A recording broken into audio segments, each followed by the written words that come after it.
saya bahas di sini, Lekesan, sebentar Bang Suma. Lekesan. Aku cuma kenapa saya menyampaikan tadi? Karena ini adalah poin-poin yang saya catat dari Bang Suma. Jadi saya tapi justru kamu itu melakukan eksegesis terhadap ajaran Islam. Kelihatan Anda kepanasan gitu loh. Ini yang saya sampaikan ini. Saya hanya mirroring. Yang saya sampaikan ini. Silakan Bang Suma, monggo Bang Suma, monggo. Terlalu banyak kalian itu makan makanan haram yang diharamkan Yesus, soalnya nggak bisa diam. Tuh, dengarkan. Saya nggak makan babi Bang. Silakan Bang. Berarti Anda melanggar ajaran Paulus kalau gitu. Tidak usah at home, silakan Bang. Saya nggak ada at home, silakan.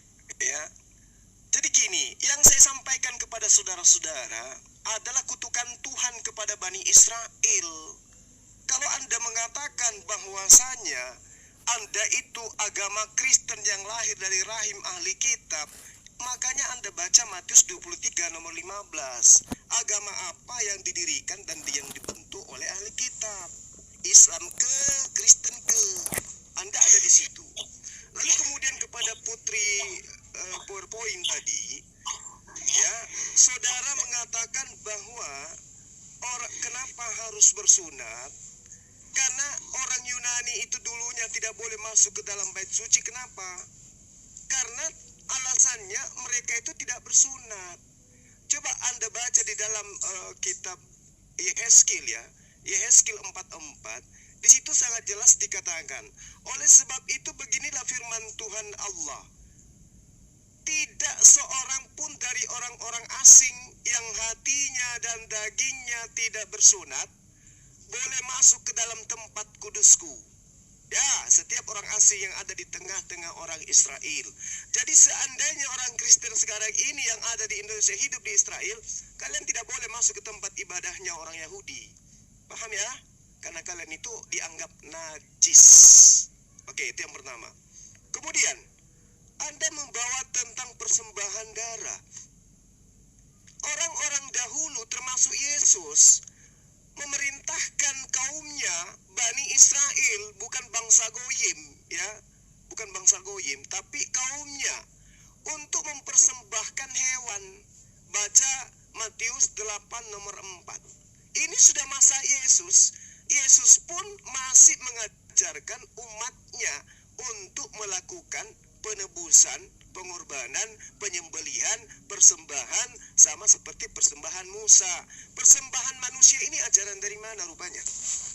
Nah, terkait dengan persembahan hewan, Al-Quran menerangkan dalam surah Al-Hajj ayat 34. Bismillahirrahmanirrahim. Walikulli ummatin ja'alna mansakan liyazkurus mallah ala ma razaqahum min bahima. Itu jelas itu. Ya, jadi setiap umat kata Allah telah Allah syariatkan penyembelihan hewan, bukan penyembelihan anak manusia, apalagi nggak izin sama ibunya, anak sematawayang lagi. Lalu kemudian Anda mengatakan kasihilah Allahmu. Hai, ya, kalau Anda mengasihi Allah, Anda tidak akan mengikuti Paulus. Karena dengan mengasihi Allah, manusia Bani Israel itu wajib hukumnya mentaati segala perintah Tuhan yang ditorehkan di dalam hukum Taurat. Mau dalilnya? Ulangan 11 nomor 1. Haruslah engkau mengasihi Allah. Dengan cara apa? Melakukan dengan setia kewajibanmu terhadap Dia. Jadi kalau Anda tidak mentaati segala ketetapan Tuhan yang datang kepada Bani Israel, lantas Anda mengatakan Anda mengasihi Tuhan, Anda jatuh di dalam kondisi kemunafikan. Haruslah engkau mengasihi Tuhan dan melakukan dengan setia kewajibanmu terhadap Dia, dengan senantiasa berpegang pada segala ketetapannya, peraturannya, dan perintahnya. Sekarang Anda justru mengaminkan orang yang mengatakan perintah, ketetapan, dan aturan Tuhan itu adalah sampah. Anda pengikutnya. Oke? Makanya Yesus mengatakan waspadalah terhadap serigala yang nyamar seperti domba.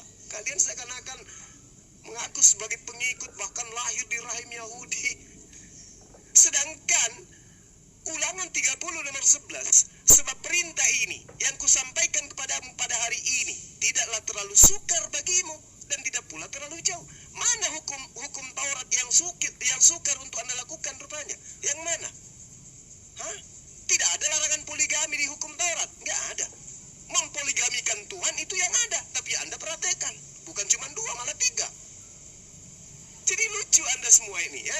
Ketika Anda mengatakan bahwasanya Islam, bohong. Islam tidak pernah mengatakan datang untuk kemudian sebagai agama yang lahir dari rahim Yahudi. Nggak ada. Justru kedatangan Islam itu dikarenakan perbuatan bangsa-bangsa terdahulu, umat terdahulu yang selalu tegar tengkuk terhadap perintah Tuhan.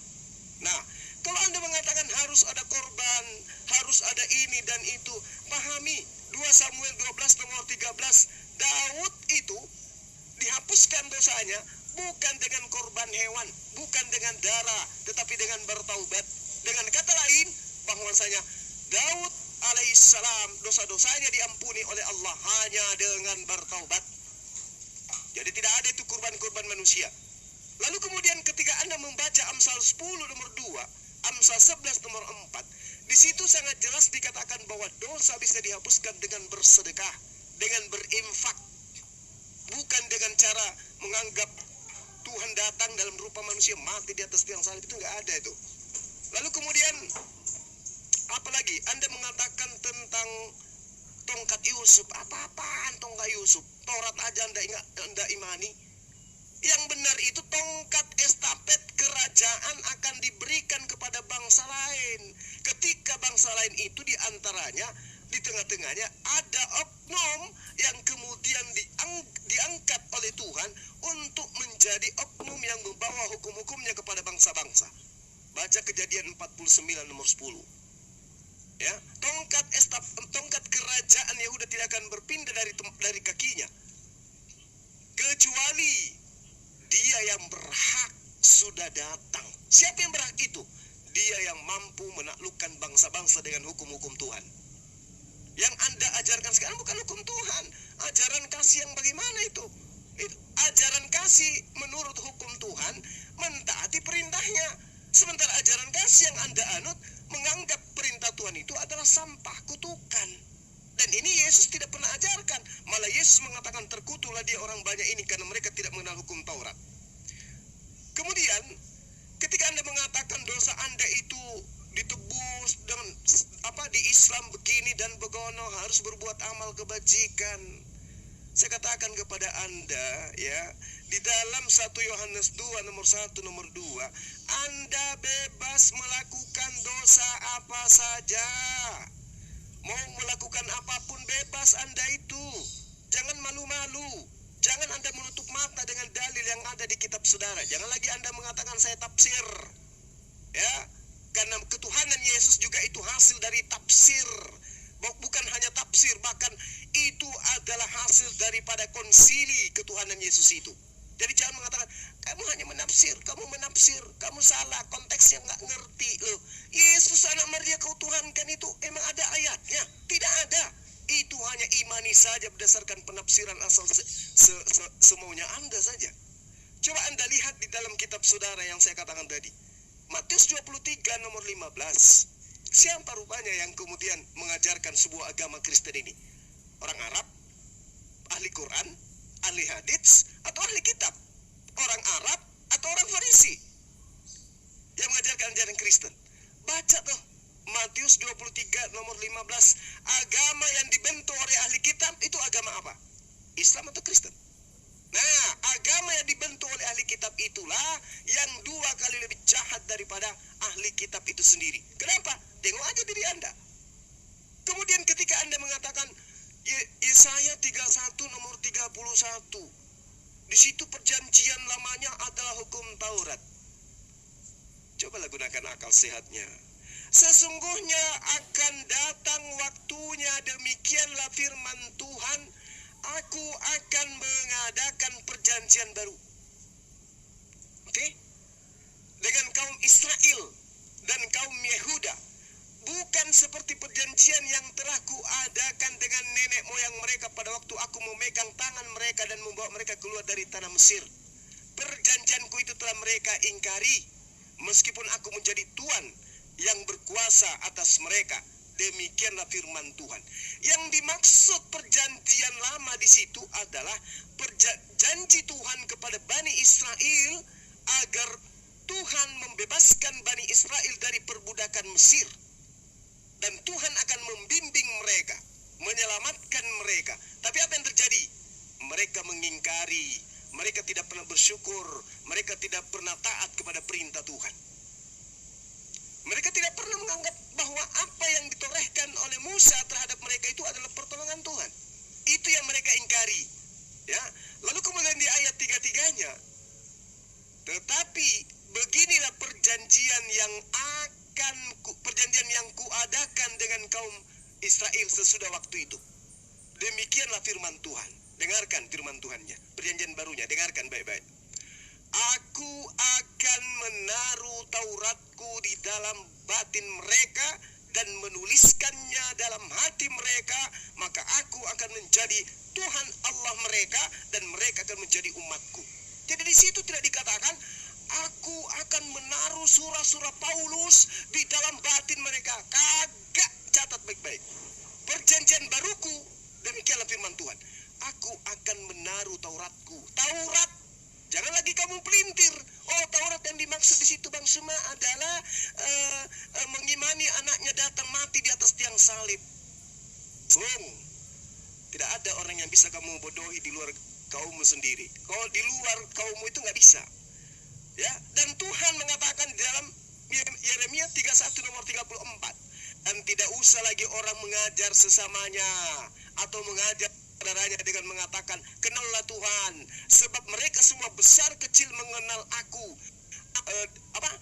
mengenal aku dan mereka akan menjadi umatku. Oke, dan di situ dikatakan demikianlah firman Tuhan, sebab aku akan mengampuni kesalahan mereka. Mengampuni, bukan menebus. Paham ya? Bukan menebus, tetapi mengampuni. Yang dikatakan menebus itu baca Keluaran 29 nomor 14. Itu namanya menebus, mengampuni. Bani Israel mengambil lembu, mengambil dagingnya, mengambil kulitnya, mengambil kotorannya, lalu membakarnya. Itulah kemudian Tuhan menghapuskan, mengampuni dosa mereka. Bukan Tuhan menjadi sapi, lalu kemudian dibunuh. Bukan. Jadi Tuhan hanya meminta ambil lembu, dagingnya, kulitnya, taiknya, bakar, itulah penebus dosa. Aku yang akan menghapuskan, aku yang akan mengampuni. Tapi lakukan prosesi itu. Tetapi dalam agama Anda, Tuhan yang datang masuk ke rahim manusia, keluar, begitu dewasa, dibunuh. Itu yang Anda ambil untuk kalian jadikan sebagai penebus dosa. Data di dalam kitabnya orang Yahudi. Sebab aku akan mengampuni kesalahan mereka, bukan sebab aku akan menebus. Menebus itu kepegadaian, bukan kepada Tuhan penebusan itu. Jadi Tuhan hanya mengajarkan untuk menebus dosa itu dengan hewan kurban. Yesus mengajarkan menebus dosa dengan penyembelihan persembahan Musa, Matius 8 nomor 4. Tapi persembahan mati di atas tiang salib, anak Maria sematawayang, ya, yang dibesarkan dengan susah payah, kalian jadikan sebagai tumbal untuk dosa-dosa kalian. Itu yang ngajarin sopo. 1 Yohanes 2 nomor 1 nomor 2, anak-anakku yang terkasih, janganlah engkau berbuat dosa. Tetapi jika engkau berbuat dosa, jangan khawatir, sebab ada Yesus sebagai pendamai dosa-dosa kita. Bahkan bukan cuma dosa kita, tapi juga dosa dunia. Ini ajaran sopo iki. Yesus tidak pernah mengajarkan itu. Ya, Yesus mengajarkan bertobat, bertobat, bertobat, bertobat, bertobat. Bukan seperti Roma 10 nomor 9 nomor 10. Jika engkau mengaku dengan mulutmu bahwa Yesus itu adalah Tuhan, dan apa yang kau katakan itu kau imani sepenuh hati, maka engkau akan diselamatkan. Iki jalan dari mana toh? Iku jangan asal dewe. Nggak pernah diajarkan oleh Yesus. Yesus ajarkan, jika engkau ingin memperoleh hidup, taatilah segala perintah-perintah Tuhan. Di mana perintah Tuhan itu? Bukan di surah Paulus, bukan di surah Lukas, bukan di surah Markus, tapi adanya di hukum Taurat. Makanya Yesus mengatakan, Sebelum langit dan bumi lenyap, setitik pun hukum Taurat tidak bisa dibatalkan. Nah, sekarang Anda percaya siapa? Yesus atau Paulus? Yesus atau Paulus yang Anda percaya? Maka Yesus mengatakan, enyahlah daripada aku, kalian semua pembuat kejahatan. Asyhadu. Bang Suma, Oke, silakan. ada sekitar